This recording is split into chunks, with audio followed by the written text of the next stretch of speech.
Supreme কোর্টে মমতা বন্দ্যোপাধ্যায়ের করা এসআইআর মামলার শুনানি নিয়ে এই মুহূর্তের সবথেকে বড় আপডেট সামনে আসছে।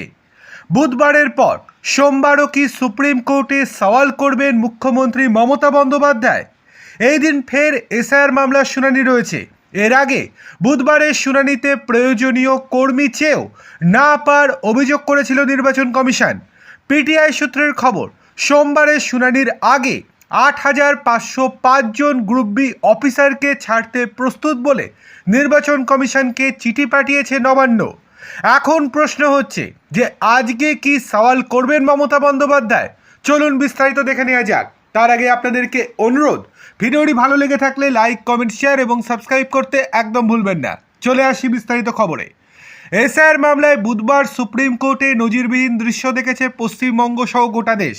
দেশের ইতিহাসে প্রথমবার সর্বোচ্চ আদালতে দাঁড়িয়ে সওয়াল করেছেন কোনো মুখ্যমন্ত্রী। আদালতে দাঁড়িয়ে নিজের করা মামলায় নিজেই সওয়াল করেছেন মমতা। এই পরিস্থিতিতে সোমবার দুপুর 2টোয় ফের এসআইআর মামলার শুনানি রয়েছে সুপ্রিম কোর্টে।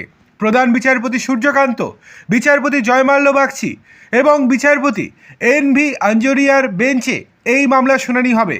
তার আগে রাজ্য রাজনীতিতে তুঙ্গে চাপানোতর শুরু হয়ে গিয়েছে বিরোধীদের কটাক্ষ।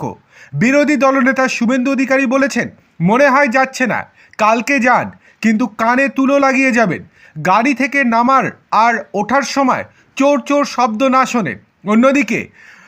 অন্যদিকে কল্যাণ বন্দ্যোপাধ্যায় বলেছেন, মমতা বন্দ্যোপাধ্যায় নিজে মামলা করছেন, এই জন্য আজকে এত পরিবর্তনগুলো হচ্ছে।